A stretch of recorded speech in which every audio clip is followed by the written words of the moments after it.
जब दो या दो से अधिक पदार्थ आपस में संयोग करके एक नए गुणधर्म वाला पदार्थ बनाते हैं तो इसे रासायनिक अभिक्रिया कहते हैं। प्रिय छात्रों नमस्कार, मैं संदीप खरे आप सभी का स्वागत करता हूं आपके अपने चैनल फ्री ऑनलाइन कोचिंग में। और आज से हम लोग शुरू करेंगे अध्याय 1 जिसका नाम है रासायनिक अभिक्रियाएं एवं समीकरण। इसके पहले मैंने आपको बताया है कि हम लोग किस तरीके से पढ़ाई करेंगे। देखो इस अध्याय में क्या है, रासायनिक अभिक्रियाएं, इनके बारे में हम पढ़ेंगे कि रासायनिक अभिक्रियाएं होती क्या है, दैनिक जीवन में ये कहाँ देखने को मिलती हैं। रासायनिक समीकरण के बारे में भी पढ़ेंगे कि रासायनिक समीकरण क्या होता है, इसे कैसे संतुलित किया जाता है। साथ ही साथ बहुत सारे हमने टॉपिक यहाँ पे कवर किए हुए हैं जिसको मैंने पहले वीडियो में ही बता दिया है। तो यहाँ पे हम लोग चलिए लेते हैं इसका पहला क्वेश्चन और शुरुआत करेंगे। देखो क्या लिखा है पहले क्वेश्चन में, रासायनिक अभिक्रिया क्या है, यह कितने प्रकार की होती है। तो यहाँ पे हम लोग इसका आंसर लिखेंगे और इसको समझेंगे तो आपका क्या होगा, इसमें दोनों चीज़ें कवर हो जाएंगी। नोट्स भी आपका कवर हो जाएगा कि नोट्स नहीं बनाने पड़ेंगे, बस यही को देख के आप वीडियो को रोक करके आप पूरा नोट कर सकते हो। तो कॉपी पेन लेकर बैठा करो जब भी अच्छे से पढ़ने बैठो, और जो भी मैं यहाँ पे समझाऊँ तो वो पूरा अच्छे से नोट कर लिया करो। उससे क्या होगा कि आपके नोट्स बनते जाएंगे, तो जब आप रिवीजन करोगे तो बार बार वीडियोस देखने की ज़रूरत नहीं होगी और आप रिवीजन से ही आगे बढ़ जाओगे। और रिवीजन करोगे तो अपने नोटबुक में से करना। तो जो भी मैं नोट्स बनवा रहा हूँ एक के बाद एक, ये क्वेश्चन नंबर फर्स्ट है जहाँ से हम लोग स्टडी शुरू कर रहे हैं, तो एक एक करके आप भी नोट करते जाना सभी चीज़ें। तो इससे क्या होगा, पढ़ाई बिल्कुल आसान लगेगी आपको। चलो क्वेश्चन नंबर 1 क्या कहता है, रासायनिक अभिक्रिया क्या है, यह कितने प्रकार की होती है। तो रासायनिक अभिक्रियाओं को समझने के लिए आपको यहाँ ध्यान से देखना होगा। जैसे रासायनिक अभिक्रिया क्या है, जैसे हाइड्रोजन को ऑक्सीजन के साथ मिलाते हैं, मतलब प्लस का साइन लगा दिया, मतलब हाइड्रोजन को ऑक्सीजन के साथ मिलाते हैं। हाइड्रोजन एक तत्व है, ऑक्सीजन एक तत्व है, इसे हम पदार्थ भी बोल सकते हैं। तो इन दोनों पदार्थों को आपस में मिलाते हैं तो एक नया पदार्थ बनता है जो कि है पानी। तो जो पदार्थ बनेगा, हम तीर का चिन्ह से दर्शाएंगे अभिक्रिया को, और जो नया पदार्थ बनेगा उसे हम क्या कहेंगे कि ये तो पानी बन गया। तो ये एक रासायनिक अभिक्रिया हो गई, इसी को बोलते हैं रासायनिक अभिक्रिया। जब दो पदार्थों को आपस में मिलाते हैं तो एक नया पदार्थ बनता है, ठीक है। लेकिन होता क्या है कि जब दो पदार्थों को, ये क्या है, एक पदार्थ है, ये भी क्या है, एक पदार्थ है, ठीक है। तो इन दोनों पदार्थों को आपस में जब तुमने मिलाया तो एक नया पदार्थ बना, ये क्या है, एक नया पदार्थ बना। लेकिन इस पदार्थ के गुण इनसे बिल्कुल अलग हो जाएंगे, मतलब ये जो पदार्थ बना है ये नया गुणधर्म वाला पदार्थ है, ये आपको समझना है। इसका गुणधर्म, इसके गुण बदल गए हैं। कैसे, देखो ध्यान से। हाइड्रोजन जो है, हाइड्रोजन क्या करता है, हाइड्रोजन ज्वलनशील गैस है। हाइड्रोजन क्या है, ज्वलनशील गैस है। ऑक्सीजन ये जलने में सहायक है, बिना ऑक्सीजन के तो कोई पदार्थ जलता नहीं है, तो ये जलने में सहायक है। हाइड्रोजन खुद ज्वलनशील है, ऑक्सीजन जलने में सहायक है, लेकिन पानी इसका उल्टा है, ये आग को बुझाता है। आग को क्या कर देता है, ये बुझाता है।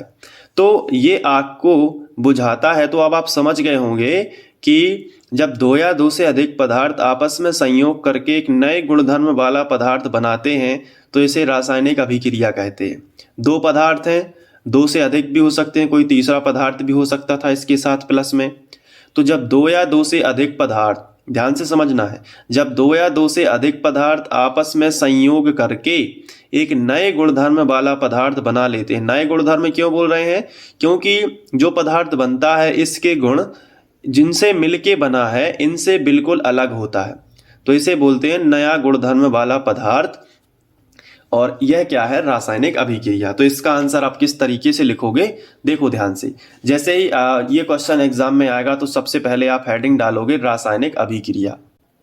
इसके बाद आपको ये डैश का चिन्ह लगा के डबल इन्वर्टेड कामा में लिखना है कि जब दो या दो से अधिक पदार्थ, ये समझो जो कि मैंने अभी बताया, यही बताया है ना, इसको समझ लो एक बार फिर से।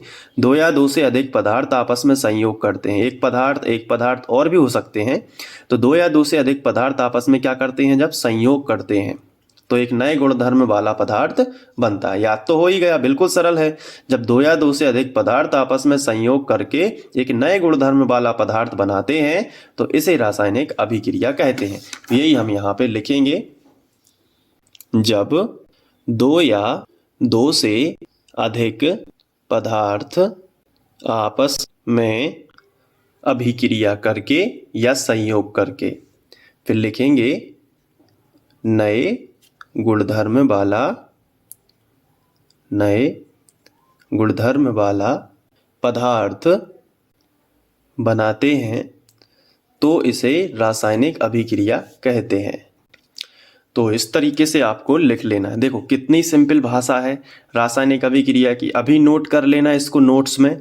अच्छा, एक रजिस्टर बना लो, उसमें नोट करते जाना और यहाँ पे आपको उदाहरण देना है। तो उदाहरण यही दे देना। उदाहरण में आपको लिखना कि जैसे क्या उदाहरण लिया था, जैसे एक पदार्थ है हाइड्रोजन, तो आपको यहाँ पे लिख लेना उदाहरण, जैसे हाइड्रोजन ऑक्सीजन से संयोग करता है। संयोग करना मतलब प्लस, किससे संयोग करता है? ऑक्सीजन से।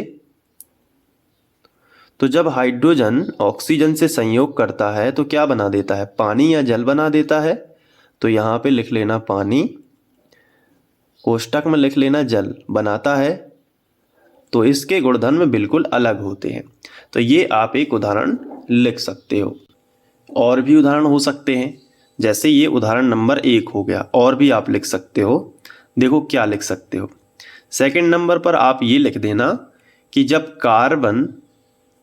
कार्बन जो है वायु की उपस्थिति में जलता है। मैं आपको चित्र के माध्यम से दिखाता हूँ। ये देखो, ये चित्र में ये कोयला है, आप देख पा रहे हैं। ये कोयला क्या हो रहा है? जल रहा है। तो कोयला क्या है? कार्बन। ये वायु की उपस्थिति में जलता है, मतलब कार्बन जो है ऑक्सीजन की उपस्थिति में जलता है। वायु में क्या होती है? ऑक्सीजन होती है ना। तो जब कार्बन ऑक्सीजन की उपस्थिति में जलता है तब क्या बनता है? Carbon dioxide. तो ये भी क्या हो गई? एक रासायनिक अभिक्रिया। तो कार्बन डाइऑक्साइड। तो इस तरीके से आप ये चीज़ समझ सकते हो कि रासायनिक अभिक्रिया क्या है। अब इसके बाद जो नोट्स हैं वो आप तैयार करते जाएंगे इसी तरीके से। तो बस ये क्वेश्चन अपना कंप्लीट हो गया। अगर ये एग्जाम में आएगा तो आप लिखोगे यह कितने प्रकार की होती है, ये अब बस रह गया। बाकी यहाँ पे तो हमने लिख लिया है रासायनिक अभिक्रिया क्या है, उदाहरण दीजिए। तो यहाँ पे केवल रासायनिक अभिक्रिया क्या है उदाहरण दीजिए, ये कंप्लीट हो गया। ये कितने प्रकार की होती है ये हम लोग आगे वाले क्वेश्चन में भी करने वाले हैं, अलग अलग प्रकार। लेकिन हम लोग इसके प्रकार यहाँ पे लिख सकते हैं। तो यहाँ पे हेडिंग डाल देंगे प्रकार। प्रकार में ये अभिक्रियाएं जो मैं लिख रहा हूँ इनको डिटेल में आगे पढ़ेंगे, लेकिन अभी केवल लिखना बस है। जैसे संयोजन अभिक्रिया, वियोजन अभिक्रिया, इसके बाद आती है विस्थापन अभिक्रिया, द्विविस्थापन अभिक्रिया, इसके बाद उपचयन अपचयन अभिक्रिया। तो इस तरीके से रासायनिक अभिक्रियाओं के हम प्रकार शॉर्ट में लिख सकते हैं। लेकिन इनको आगे चल के अपन डिटेल में पढ़ेंगे एक एक अलग अलग क्वेश्चन के साथ में, तो और अच्छे से समझ में आ जाएगा कि संयोजन अभिक्रिया क्या है, वियोजन क्या है, विस्थापन क्या है, इनके नाम ये क्यों पड़े। तो अभी तो केवल मेन क्वेश्चन था रासायनिक अभिक्रिया क्या है। तो हमारे दैनिक जीवन में और भी बहुत सारी रासायनिक अभिक्रियाएं होती हैं। तो अगर इसके बाद जो हमारा नेक्स्ट क्वेश्चन है कि दैनिक जीवन में होने वाली कोई 3 रासायनिक अभिक्रियाएं लिखिए, तो वो हम यहाँ पे अच्छे से समझ लेंगे। तो आपके क्रम से नोट्स भी बनते जाएंगे और उस चीज़ को आप बेहतरीन तरीके से अच्छे से समझ भी जाते हैं। ठीक है, तो आज इतना नोट कर लो, इसको अच्छे से लिख लो और थोड़ा सा इस पर प्रैक्टिस कर लेना। मतलब कि 20 से 30 मिनट इसको अच्छे से रिवीजन कर लेना। हालांकि बहुत कम समय लगेगा, 10 मिनट में भी हो जाएगा रिवीजन। तो रिवीजन कर लेना और प्लेलिस्ट में आप एक के बाद एक रिवीजन करते जाओ और देखते जाओ। प्लेलिस्ट कैसे मिलेगी? डिस्क्रिप्शन में आपको 10th साइंस लिखा होगा, उस लिंक पर क्लिक कर देना तो आप डिस्क्रिप्शन में लिंक पर पहुँच जाओगे। ठीक है, तो बस अब हम लोग इसके बाद दूसरा क्वेश्चन करेंगे, तो उसको नेक्स्ट वीडियो में करेंगे। ये नोट कर लेना पूरा। ठीक है, चलिए, और अच्छा लगा हो तो लाइक ज़रूर कर देना। ठीक है, दोस्तों के साथ शेयर भी कर देना। मिलते हैं नेक्स्ट क्वेश्चन के साथ। Thank you.